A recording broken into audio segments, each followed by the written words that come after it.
Je m'appelle Cyril Renaud. Je suis directeur de la photographie sur le film donc, de Nicolas Vanier et dans la vie en général.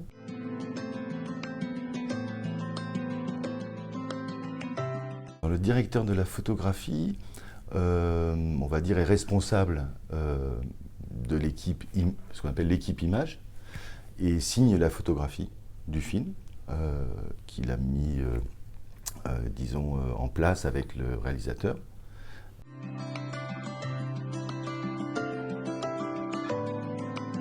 On va dire que c'est la recherche d'une identité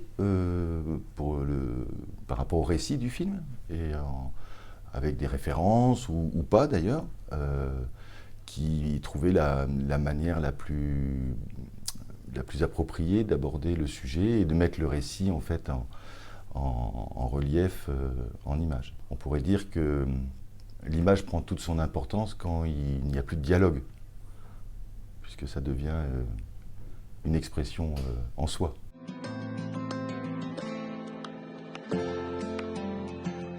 Ce qui était intéressant pour ce film, c'est que déjà l'engagement éco-responsable nous amenait à réfléchir les choses un peu différemment.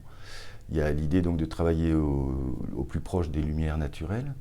Elles ne sont pas suffisantes parfois. On a des histoires de raccords aussi, puisque dans une séquence d'un film, il y a plusieurs plans qui prennent un certain temps, et que parfois il faut faire ce qu'on appelle des raccords lumière pour que ce soit homogène au montage et que, voilà, que ça ne choque pas.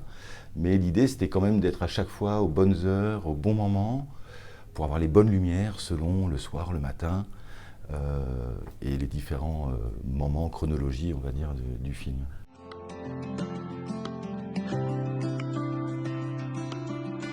Il y avait quelque chose de par le sujet où on avait envie un petit peu de ne pas rentrer dans des choses sophistiquées, pour autant pas aller dans le naturalisme pur. Il fallait amener, transcender quelque chose parce que quelque part cette canicule c'est un peu plus que ce qu'on a connu. C'est un film en fait contemporain, une légère anticipation qui nous ramène dans le passé, mais en même temps c'est le futur. Et il y avait une réflexion à avoir entre l'éclairage à la bougie, puisqu'il n'y a plus d'électricité, de la lumière, de la canicule. Et donc il y avait quelque chose à transformer avec ça.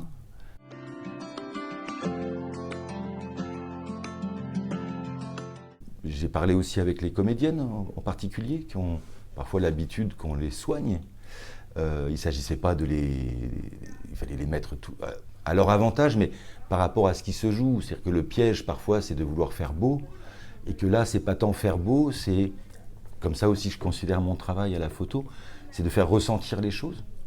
Et je crois qu'on a réussi à casser cette vitrine, parfois, qu'on met, parce que il faut pas que ça brille, parce que, voilà, la comédienne, elle doit... Voilà. Et là, j'aimais bien quelque chose qui soit plus direct, plus authentique, tout en mettant les personnages à leur avantage, mais ou en tout cas qui venaient soutenir le récit, soit la dramaturgie, soit au contraire les moments de respiration ou de contemplation.